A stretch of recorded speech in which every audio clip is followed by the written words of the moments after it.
plantation. Big bastard out in the middle of nowhere out here. This is, well, we're not there yet, but I'm going to a forest that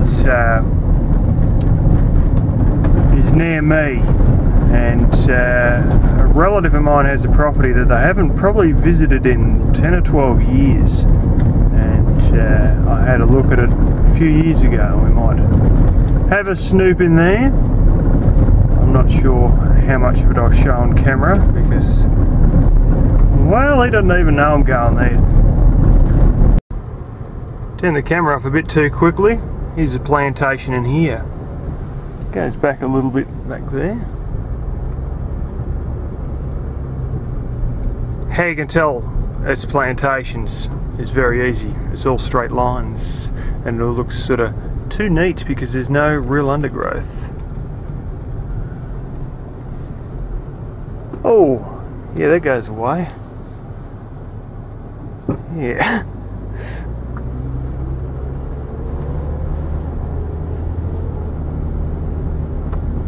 See, I think what happens is basically farmers get a little bit too old for all this stuff and it's time for them to retire. So they plant all this stuff and get rid of most of the sheep and essentially retire, and then, well, the kids get an inheritance, you know what I'm saying? When they sell all this to some of the mills. I was behind one of the log trucks the other day, but I didn't film it because he probably wouldn't have liked it, and I probably should have just been concentrating on driving in heavy traffic. I saw a Vietnamese dude walk past somebody's dog and the dog went fucking crazy in the front yard, and I thought, Chinaman eat dog? Now dog eat a Chinaman. Yes, a decent sized plantation actually. That's basically the same as these trees on the side of the road here.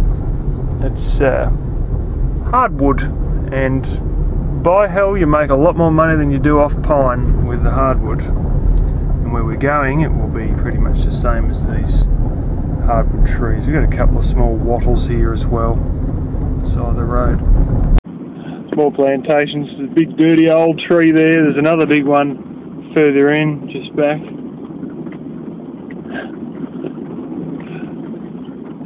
It kind of looks funny when you have a big tree. Another one's collapsed in there.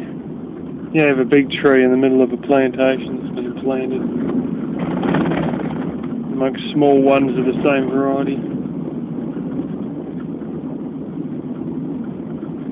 I didn't quite realise I had so many plantations.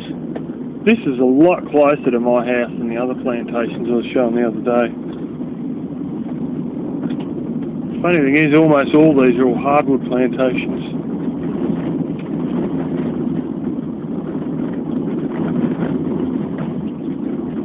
Something going on with these. These might have been harvested and re-sprouted, just maybe. Because they're all a bit sus, you know why? Yeah, they have been too. Yeah, they've been harvested previously because I can see the bases. You notice something, they're all like 5 stalks coming up again, instead of just one central leader. And as I was looking closely there, I could actually see the stump's probably 6 inches off the ground. I should have looked on Google Maps, and I didn't. I'm just going up a road that I've been up before, about a year ago, hoping I'm going to get here at some point.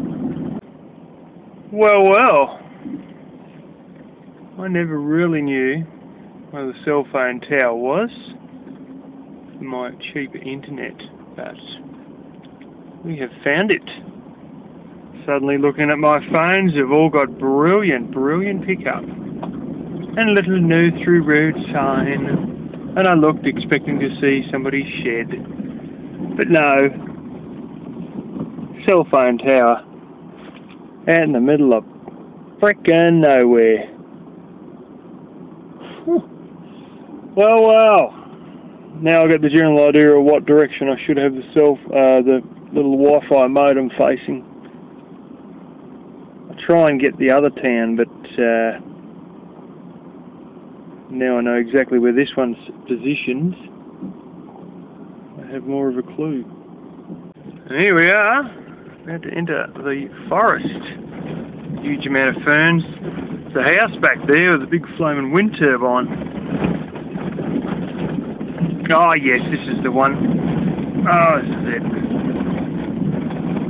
If your car is good enough to get through the other end, that's when you get to this relative's place, and I might not be actually getting through the other end because some of these... Oh shit. It's more four-wheel driving road, but... whatever.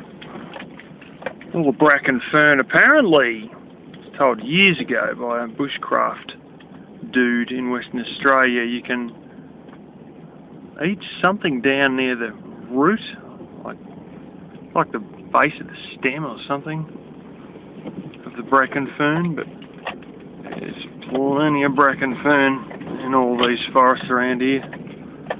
Oh, to smoke, this road is crap. Of course, it's only a forest track, you can't expect much.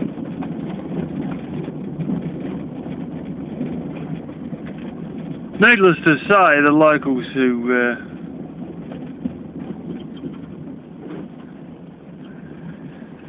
don't own a property with enough trees come into places like this and grab what they need. Sometimes illegally, other times legally. You got to know what one you're going to, and you buy a little $13 permit, or you just do what my uncle did and just friggin' grab it anyway.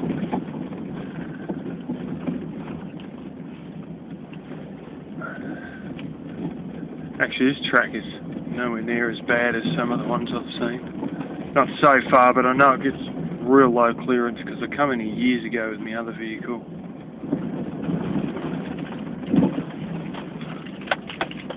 And it was the old Ford station wagon, my first propane car, and I got through without a problem, but there was one bit that was really low clearance and you come down into a creek. And up either side of this creek it's rock and it's terrible. So I'm going to have to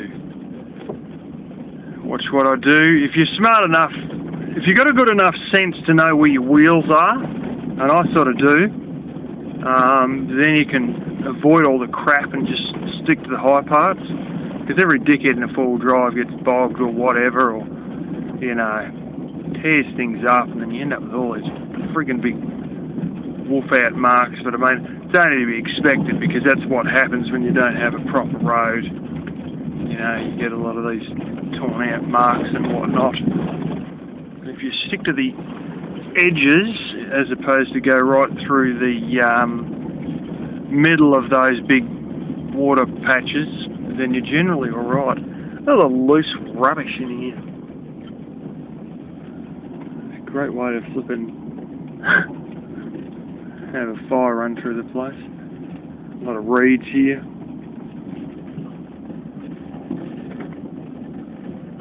They get a lot of moss on the ground too around here. It's pretty common actually. You go back into the bracken fern again. I don't know what it is with these flaming white posts. They're never on forest tracks or anything like that, but it's pretty rough at the start there, but it's actually quite a good track now. Bit of sand. I remember I first had this, I went up through a forest and it was sort of unsealed road, but it wasn't actually a forest track. But it had been absolutely raining like hell, and I was just sludging through all the mud, and I only had this thing for like 2 weeks.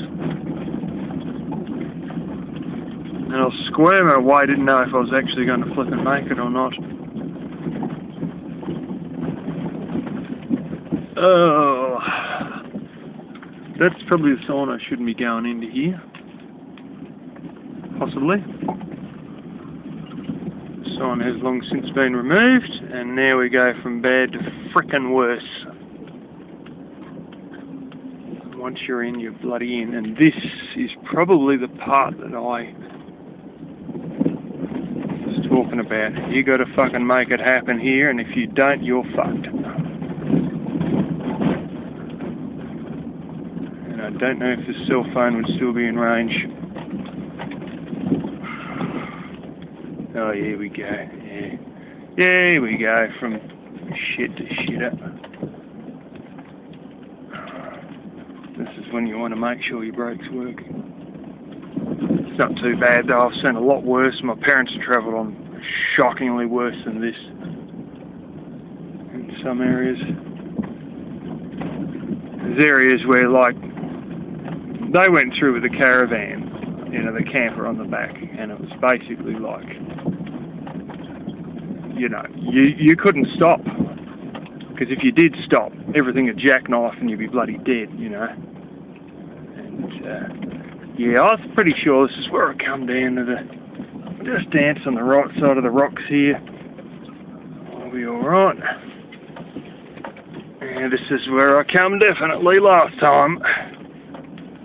That gate I showed back there, usually they have management only, or like forestry management only or some shit like that, but on occasion it only has closed for bad weather written on those sort of gates.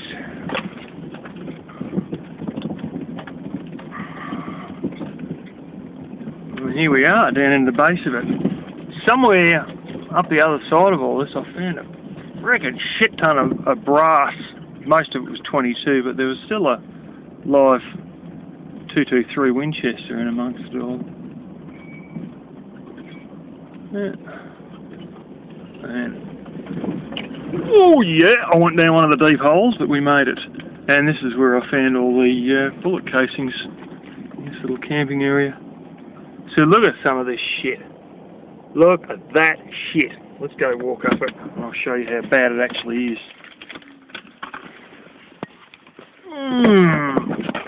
That wasn't quite as bad as I remember it.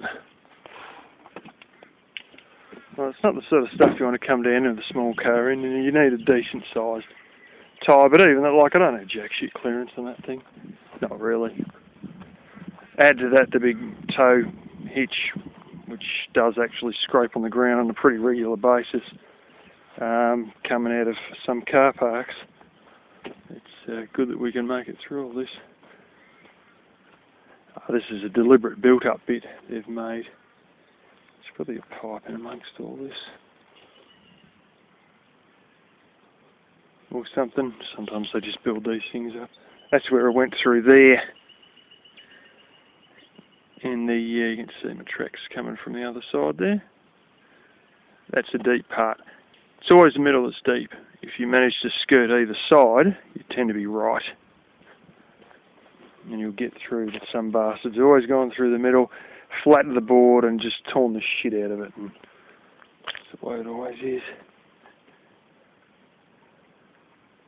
I can actually hear it running down there.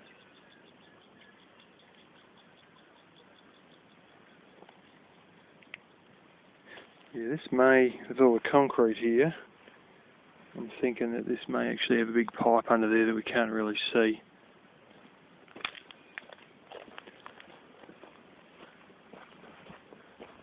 Oh, and the air is beautiful.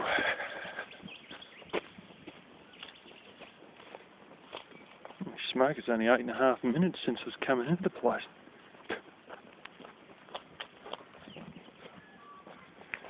Well, anyway, we'll get to see this relative's place because it's only just out the back.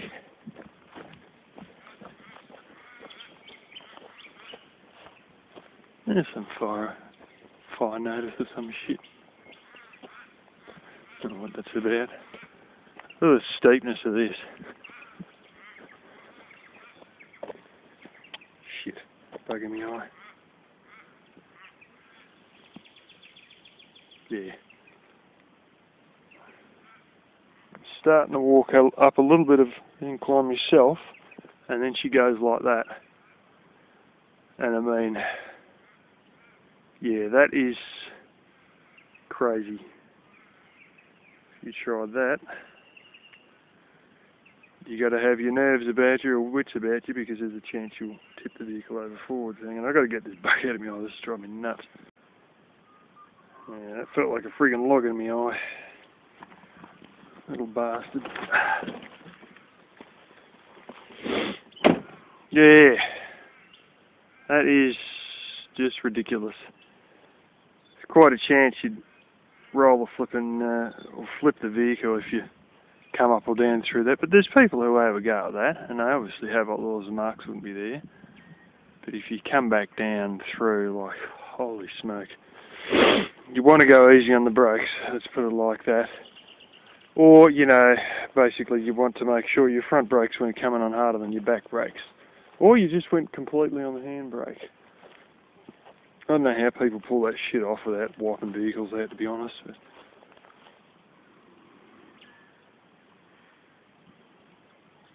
don't worry, there's no crocodiles in here. Wrong side of the country for all that. Seems they've cleaned up. Oh, it's not too bad. There's some of these joints you go down, they got freaking shit everywhere. They got toilet paper and stuff flung everywhere, and if you're lucky, you'll find $5 notes stuck in the grass. You'll find, you know, keyring torches, full cans of beer stuck in flipping tree forks randomly. Just weird shit. Signs of people partying hard.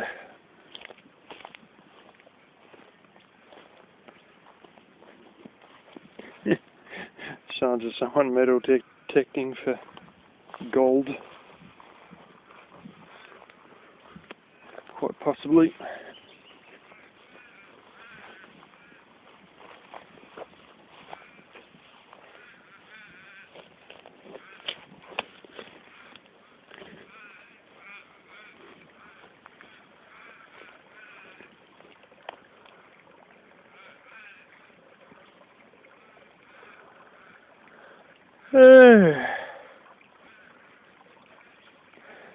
Something smells like chamomile tea.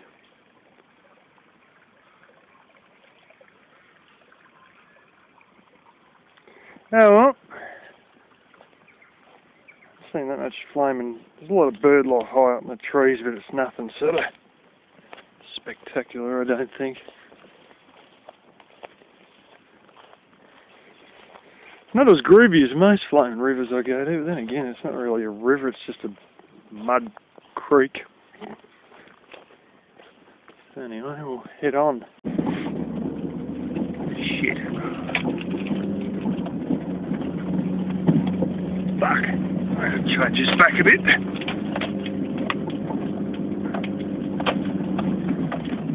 If you're doing, flaming Ellis, if you're doing this with an automatic, suspension all the lines there, that's all washouts from rain. And they've got these things on the side to try and draw the rain off of the main road. If you're doing this sort of stuff with an automatic, you might want to swap back. I'll swap back into one there. No need to go that high. Yeah, just to give yourself a bit of strength going up. Don't go up in drive, go up in 3 or 2 or something like that. You go up these steep little bits. Oh, here's another campsite. Sticky nose, we've got to go and have a look here.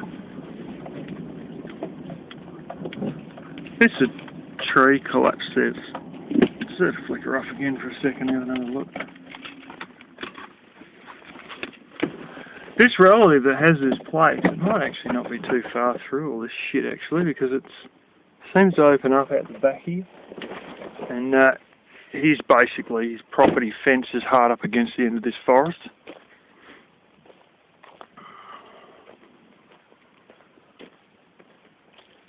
God.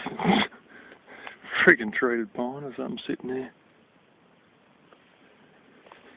Like I was saying, if you ever really hard up for a bit of firewood, you know where to come.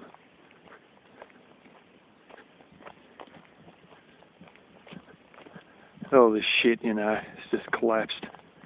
Sometimes it's for a good reason, like termites or some such insect, which is quite likely to be the chance with all this sort of crap crumbling away in there.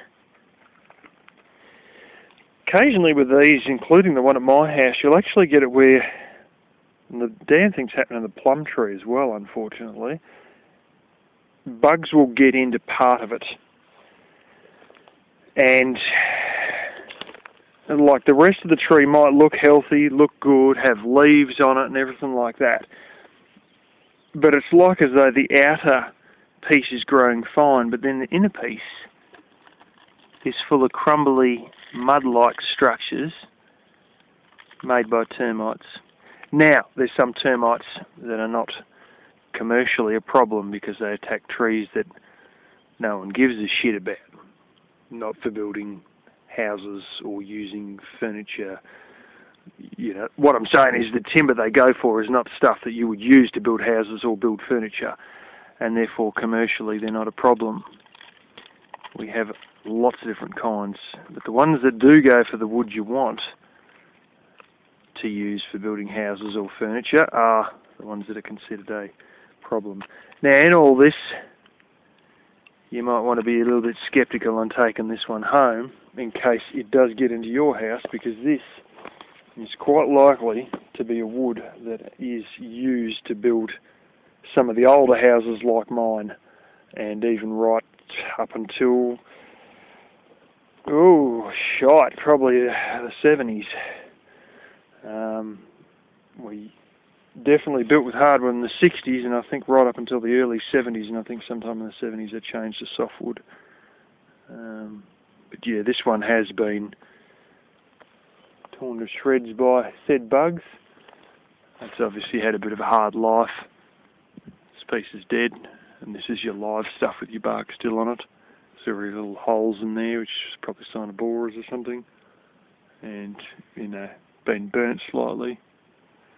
So she probably been burnt down lower in the past. So she probably didn't have a great lifespan regardless. But what I'm saying is you want to be very careful taking this sort of wood home. First of all, it'll burn quicker in some parts because some parts are just mud crap.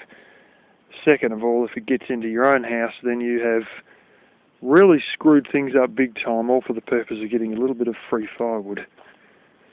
But this is why we'll be building a cinder block or rock block, concrete block,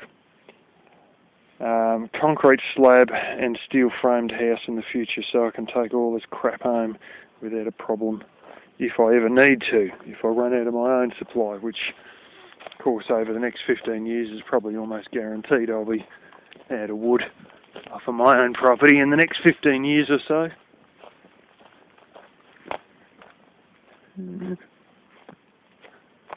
Yeah. There's much else here. We'll continue on anyway and we'll see if we can get to his place. Sheep in a paddock. Well, here we are. I was only about 250 yards away from where I was, through the forest that way. That's where I was, and this is the old joint here. Ooh, a little bit of wire. I'm not going to question where that might come from. Oh, this is some sort of it looks a little bit like acacia or something. This definitely is. This is black wattle. Ah, what the hell, I'll show the fucking building.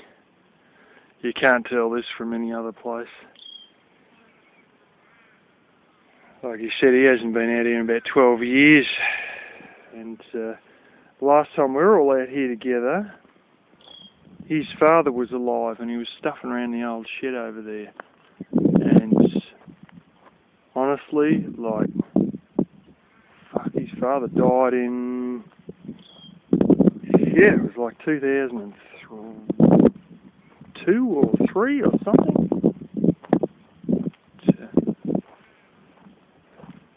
Needless to say, it's pretty obvious he hasn't entered the joint for a number of years. Fucking hell. Unbelievable. That damn fern, that's all about 4 foot tall. Shit. Like, there's none of this even here. You know, there's a little bit of fern over there, and that was it. And here it is rubbing up against the side of the blooming shed.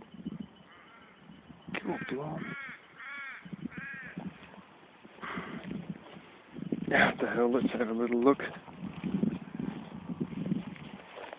Yeah, he's got a little wood heater. See a little flue there. I remember there's a little wood heater in here and had like a bit of a couple of tables to make a kitchen up there or something, and there's a couple of beds in there. Unfortunately, the door's open a little bit, which is probably not doing this place very good for weather. But let's snoop right around and see. The door should not be open, so I don't know. Maybe some cunt growing drugs in there. And I really don't know what the horse is doing there. I'm pretty sure that's on his property. It's probably one of his mates.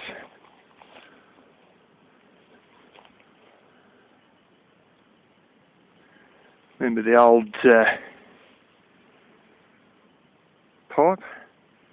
He had that bit of wood was further underneath, and it used to be propped up perfectly, and it'd catch all the water out of the gutter into that great big concrete tank. Back then, plastic tanks sort of weren't that common, and I don't know if it's like a giant sewer tank or what it is, but he gets this sort of stuff, having been in the business he's in.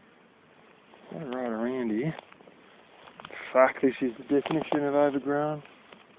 Oh, it's a giant one of those ones I showed a while back. I might have showed.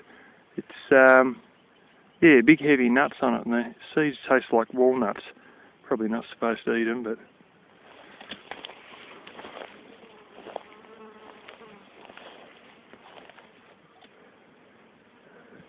I should buy this bloody joint off him. If I do buy any properties, I'll put them in my sister's name, because they get snaky about welfare. You can't get welfare if you've got a second property because, you got excess assets. And then it's like, yeah, well, you should sell this property before you know. And I take the guy across the road from me. It took him 8 years to sell his farm. I think he's sold it. He may still not have sold it.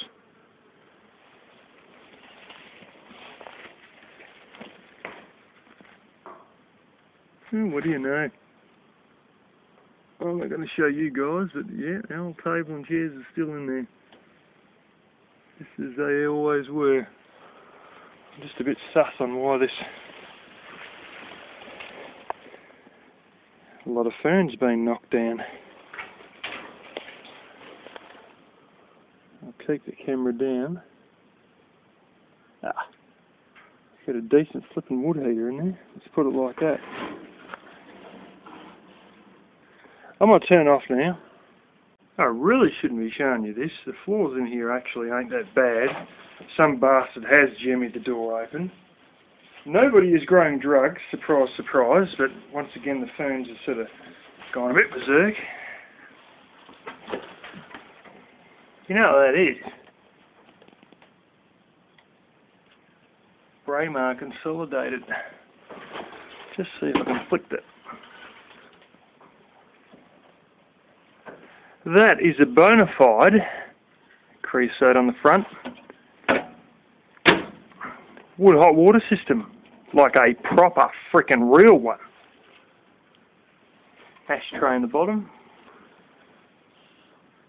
Oh, he's stuffed. Braemar, the copper water heater. Oopsie, missing a bit of roof. Some sort of an old wood heater. Adjustable numbers on the bottom. I think the front looks to be some sort of a vermiculite sheet. Sort of a front. Let's have a little look here. There we go. You can't see it with this mesh in there.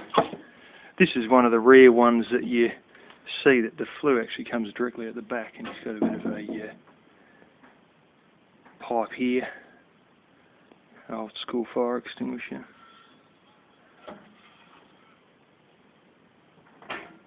And the old school wood stove. Here's the dude who gave me the wood stove with the water jacket in it. He said, I can get another 2 banged up ones that his mother had and make one good one for somebody else's little bush camp, close friends of his, possibly his wife's relatives or something. And well, this one's sitting here completely unused, so what do you know? And although you can't really see with this camera, newspaper says 2nd of March 2002, and that's about that model of Ford. Yeah, like I said, I haven't been here in a while. It's just his little kindling paper box, I think. This is quite interesting. Little latch, bada bing. It's your original coal box. Enamelled steel sides, that'll be a bit of galvanised steel, and little slats there. Galvanised steel in part of it, enamelled steel in other parts of it. That's quite intriguing. It's more or less original condition. This is an ice box. You have some sort of a big hunk of ice in the bottom, maybe in a little tray or whatever, and everything in here is kept nice and cool. And she's all insulated. Yes, with asbestos insulation, which I've seen come out of some of the kerosene fridges when I dropped said fridges off at scrap metal.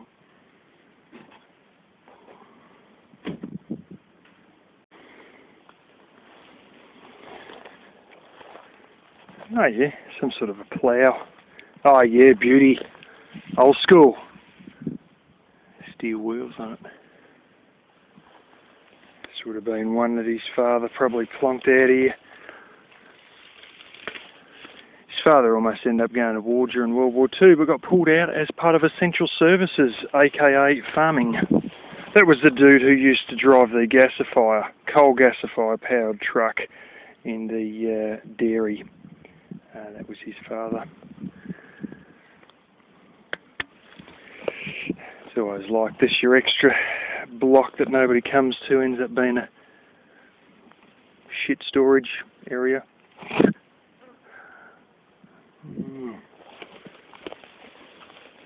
This is one of the ones that you could sort of draw by Clydesdale horse or tractor or something.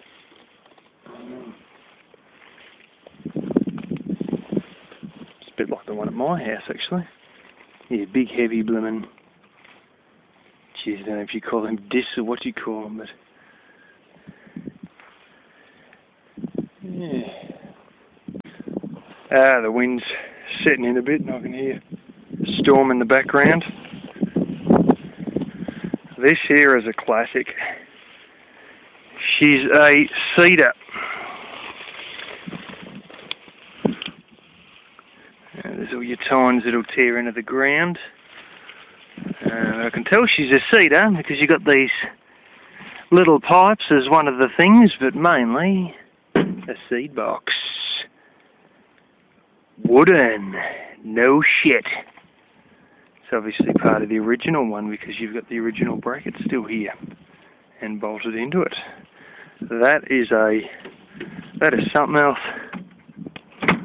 I won't lift it up probably because I can't, but yeah, that's quite intriguing. Pour your seat in and you pull her along and all that, and you've yeah, so's all your crop. Steel wheels, the giant spokes yet again. That's interesting though, that's the original wood one. All my days I've only ever seen ones with steel box. Holy smoke, she is the real deal. Cast iron, side. Sun, seed and fertiliser drill. HV McKay Proprietary Limited makers, Sunshine. Same as Sunshine Harvester.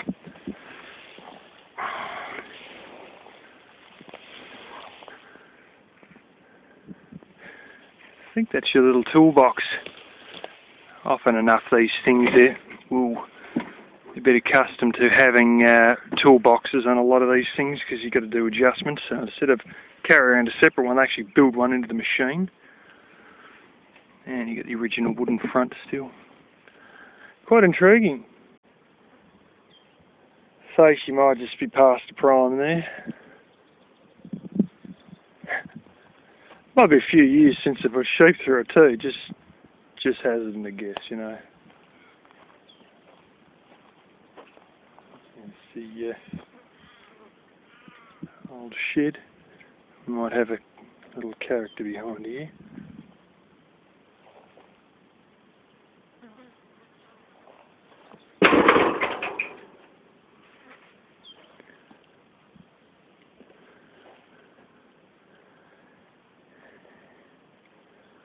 Can't see any snake, but it's probably a little lizard. It's making noises against the tin.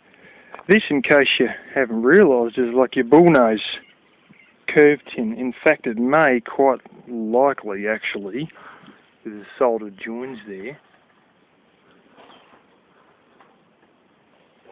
be a water tank. Little lizard's down in there. He's not a big one, it's not a snake, because he'd be making more noise. Yeah, solder joins there indicate that this has actually been a water tank, and they've angle grinded it into pieces and then jumped on it to flatten it out, to give them a bit of a raceway. Yeah. Oh, what do we know?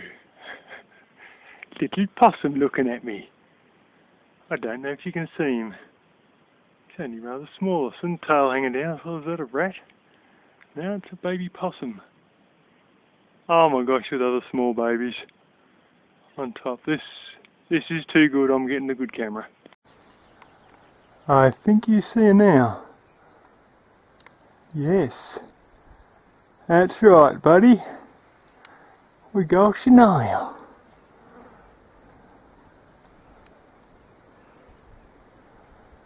Now this is like a little, I don't know, smaller than a raccoon. It's a possum. It's like an opossum, or whatever they have in the States. Bigger than a, not a great ton bigger than a squirrel. Oh, what do you know? I see another little tail sitting out of the nest there. Yeah.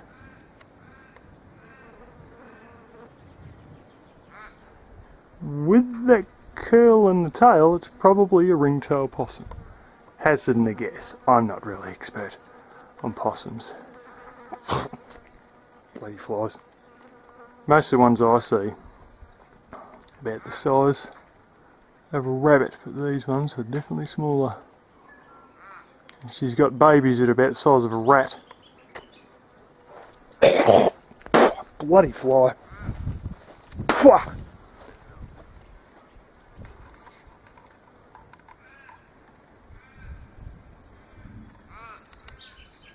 Oh, now we've got a winner.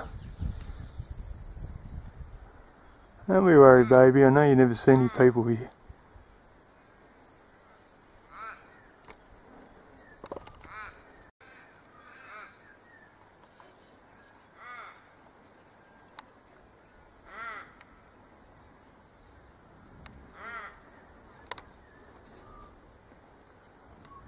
I'd be terribly surprised if that was...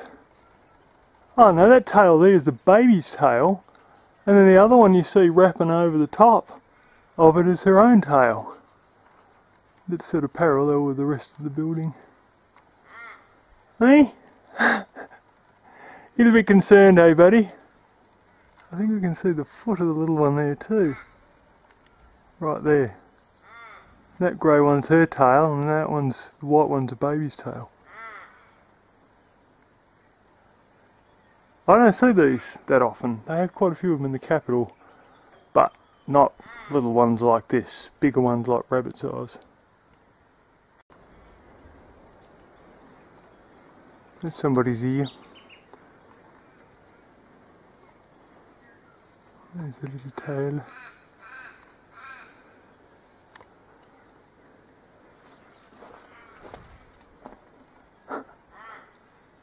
They're funny little things.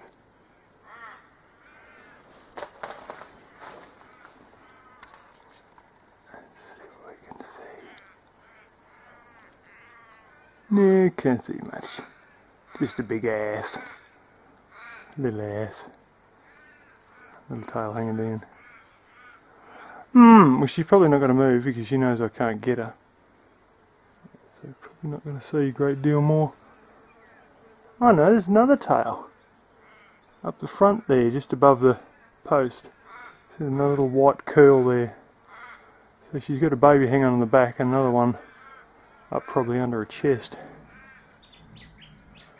Yeah. And at least one, if not two, in there, because it's a tail there and we've seen a face around there, or an ear around the corner, the side of her face. I'll give you a comparative idea. That bolt you see on the right side of the tail, that would be a bit more, just a touch more than about half an inch in size. So that is actually quite a small animal. This post here,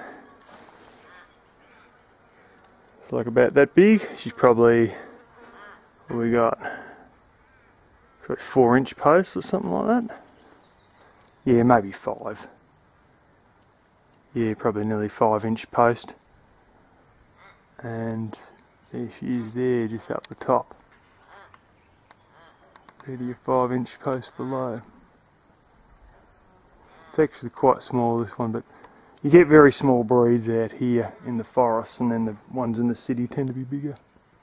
The camera isn't doing it justice. It's as deep blue could be. I remember this real windy little road, and then you come down to see a bit of a creek.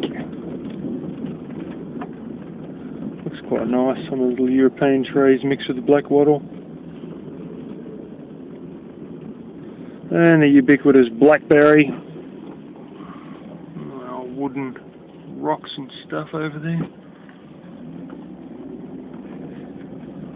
It's a nice area.